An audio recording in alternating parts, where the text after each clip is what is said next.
Good day everyone and welcome to a new segment called LKNOne Reviews. In this segment we're going to be reviewing products that we've unboxed as well as some that we just happen to have handy, and I'll give you my opinion on what I like and dislike about the items as well as some things you should probably know if you're going to be buying these. So without any further ado, this is the review of the GoPro Hero. As you can see, this is the GoPro that I unboxed in an earlier episode that I did, and I spent a couple of days just getting to know it and getting to use it, and I found some great things about it as well as some bad areas that could be improved upon. Keep in mind that some of the things that I might not like about this specific model have been fixed or are actually much better in the more recent models.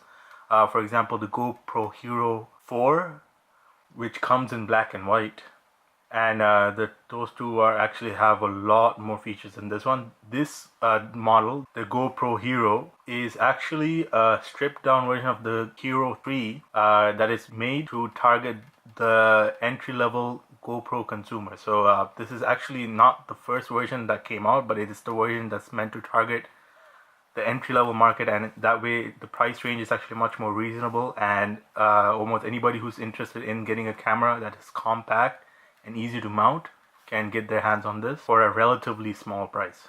So guys, as we saw in the unboxing, this camera has a big wide lens that allows you to capture kind of like a fisheye effect, and with this lens you will actually see all around you. So if you're wearing this on your helmet or wherever, and that is very unique to these cameras, which you would have to use a special lens to get in another video camera. This device has two buttons, one over here right in the front. That is the mode button that you could also use to turn on the device as well as turning it off, as well as switching modes. The top over here you see the over here you see the shutter button, which you could use to start and stop recordings as well as taking pictures, and in the menus for selecting specific things. So let's just start with the device. So in my opinion, I think it's a really decent quality video for the money that you're paying. It's not the best video I've seen, and it is, if you're shooting at 1080p, it's only going to give you 30 frames per second. But for the price that you're paying for an entry-level product like this, I think it's definitely worth money that you're paying if you're willing to deal with some trade-offs that I'll mention later on. Another thing is I really love the form factor. I found that in some situations I actually found that I could fit this into my sweater pocket, so I could easily move around and put it away without having to worry about finding a camera bag or anything like that. It should easily fit into a purse or a carrying bag of some sort, so that shouldn't be a problem. It is really compact, and for what you're getting at this size, it's actually really worth the price. Another great thing about this camera is the mount. As you can see right here, the mount that they use is, they call it a quick release mount, and I agree, it is really easy to use this mount. To connect it to the two mounts that they have provided, which are this, which is the flat one. It comes with 3M sticker on the bottom, so you can stick it onto your helmet or your car's dashboard or wherever, and it just hooks on really easily and it stays on without any problems at all. As you just saw, it's that simple and it's hooked. It comes with a curved one as well for that same package. It can also be quickly released, and that's why it's called the quick release mount. Let me just show you. You just push it in and pull this part out, and that's that simple.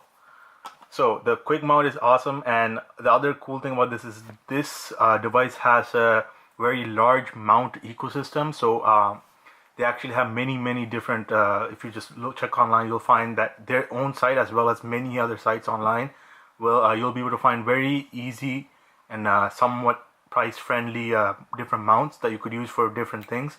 So things like 3-jointed mounts and specific things that you could use to mount onto your person. In that sense, it's actually really good. Since GoPro is a well established market, I think in that sense you would have great luck finding products for this specific mount. Another thing obviously that we've talked about in the unboxing is that this is waterproof, and it's waterproof up to 131 feet or 40 meters, and that's thanks to this polycarbonate housing that they have around the camera. This housing is also really strong, and it's rigid. I can definitely feel that it's it can take some sort of a beating to some extent. So for example, if you're skiing down a mountain and you smash into a tree or something, this camera can handle somewhat of an impact. But again, you know, that's not something you want to be trying to do. So always avoid the trees if you can. But it should be able to take some sort of battery without, you know, dying on you. And that's better than, you know, holding a camcorder in your hand and doing the same thing. So that is a plus. This camera also has a very easy to use menu system that allows you to navigate you just using these two buttons. So that's a really helpful thing if you're on the go and you don't have access to a computer of some sort to change the menus and so on. And it's all done here, and everything is shown on this tiny screen right here. When you plug it into charge right here using the USB cable that you are given, you will see this indicator light up, and it will stay lit until it's fully charged, at which point it'll turn on. Again, very simple, and I found that a computer can charge in around 4 hours, and if you use a dedicated charge, it'll charge in less. Keep in mind that this comes only with the USB cable and no wall adapter, so if you're going to use a wall adapter, you're going to have to get it yourself. This camera gives you some options on how you want to shoot your video. Mainly there's a 720p recording at 60 frames per second, as well as the 1080p at 30 frames per second. They also have a 720 extended one, which allows you to shoot at a much higher aspect ratio. But it's not as much options as you would like, but it's enough for the price that you're getting it at. Now I want to go into some things that I didn't particularly like about this device. One of the main thing was the opening the device. This clip is not the easiest thing to use to open the device. You have to kind of reach in there and knock it open. But I understand the need for it because it does need some sort of pressure in order to keep this sealed and waterproof. It's just not the easiest to do if you're using the waterproof back, because you're going to have to open it each time to charge it up to get access to that USB port in the back, or even to change your SD card. So getting access to that is not the easiest thing with this hook.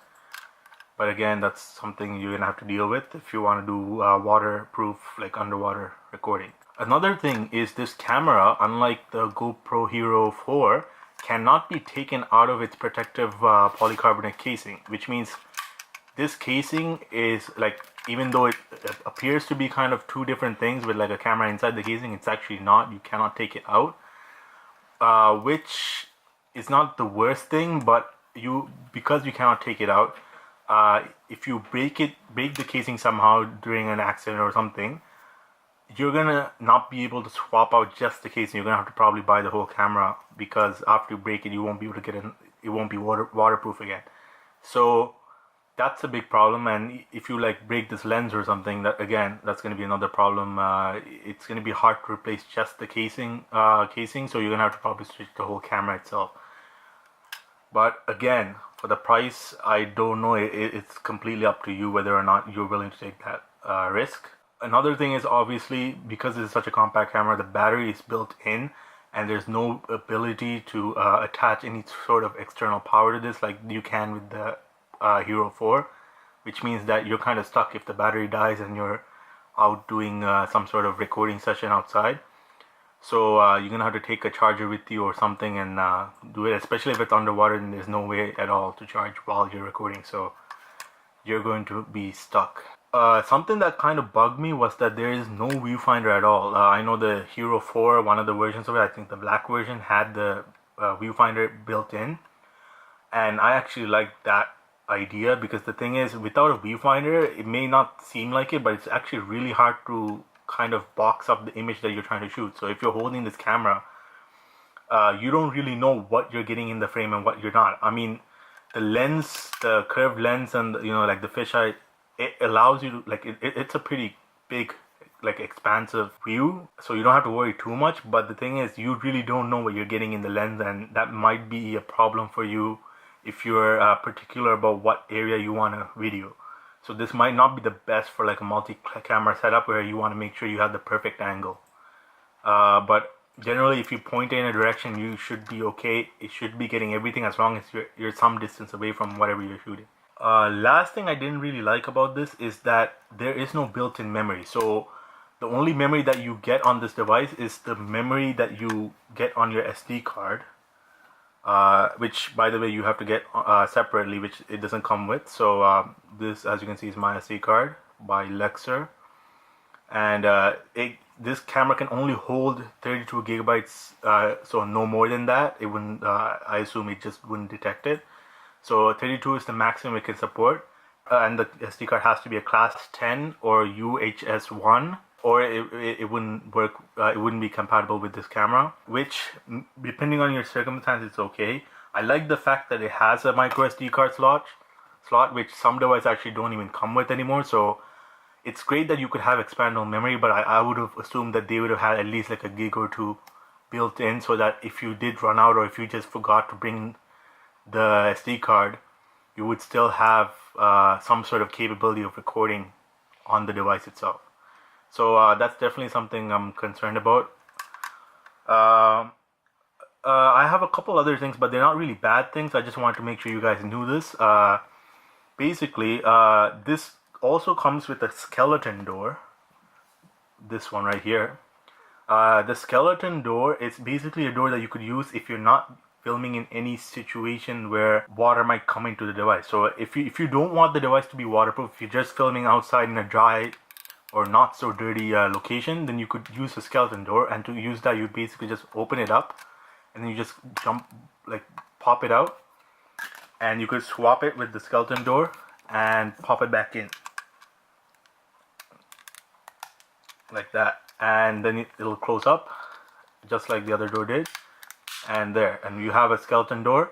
What the skeleton door allows you to do is actually have access to your charging port right here, which is really good if you're not doing any underwater recording. This door is great for you because you could just access the charging without having to open this latch and open the door. So it's really good to have the skeleton door, but keep in mind, if you with the skeleton door on, it's not waterproof. So don't even think about going underwater with this like this, or you're gonna end up frying the device. So another reason for the skeleton door is if you're doing recording outside and you want to capture audio. I found that in my recordings, if I were capturing the audio without the skeleton door, there's barely anything that you could hear from the outside. It's a really good seal, so it's really hard to hear anything outside besides any bangs that you make to the device itself. So if you're planning on trying to record audio as well, your best bet is to use this door and not the fully closed one, because I think the microphone is somewhere here. So with that said, the only other concern that I have is that this clip may wear out or break if you continue to switch between the skeleton door and the normal closed sealed door. So be careful when you're doing that, and I haven't tried, and I don't think I will, so I'm not gonna comment on it, but I do worry that it may break because it doesn't seem to be the strongest aspect of this design. So keep that in mind when you're doing it. This also has a variety of shooting modes, one being the video with various types of video. It also allows to take 5 megapixel pictures by using the shutter. You just need to make sure it's in the picture mode. It also has a burst mode where it'll take a couple pictures every half a second. And finally, it has a panorama mode, which lets you shoot panoramas with ease. So those are just the modes that you have besides the settings. So that's just something you should know if you're interested in taking pictures. Although I would much rather use this just for the video, and you maybe use a phone to do the photos themselves, because I think with that 5 megapixel camera you're not going to get the best quality photo unless you're trying to get that fisheye effect on your photos, in which case then this would be the thing for you. So guys, the bottom line is the GoPro Hero is a perfect entry point camera for anyone who is looking for a small mountable device that you could use to get some great video on the go.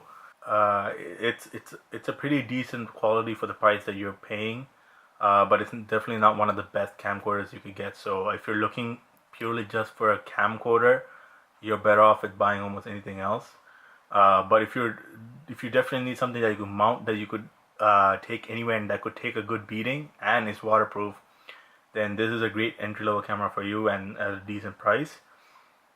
You're not gonna get the top of the line video quality or the best features or any of that stuff, because it is a stripped down version of their better end camera. So if you're looking for all those extra features, I recommend getting the Hero 4 instead. But if you're trying to get a multi-camera shot, this is a really cheap camera that you could use to get that angle that you need. Okay guys, so here are some sample videos that I shot with the GoPro Hero on the bottom right, and the Sony Alpha 6000 camera, which I use for a lot of my unboxing videos. On the top left, you could see the difference between the shooting quality. I tried to keep it fair by using the most basic settings on both devices. They're both shooting at 1080p, but on the A6000 I stripped down all the extra features and just running it on basic. You could see the lighting and everything, and it seems to me that it's a really decent image, but it is kind of skewed to the, especially near the edges.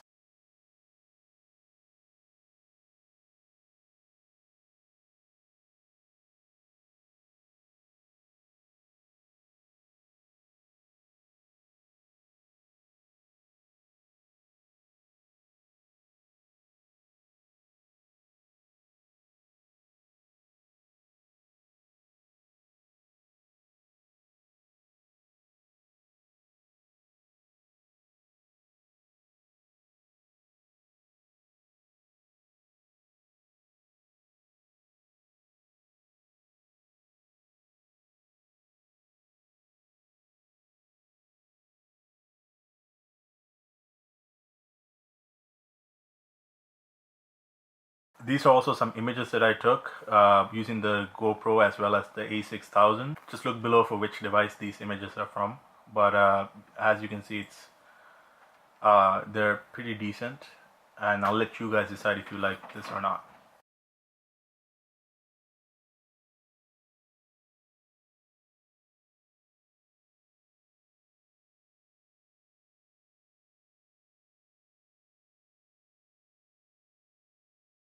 So guys, this has been my review of the GoPro Hero. Please remember to like the video, subscribe to our channel, and check out our other videos, and please share this with your friends. Until next time guys, peace.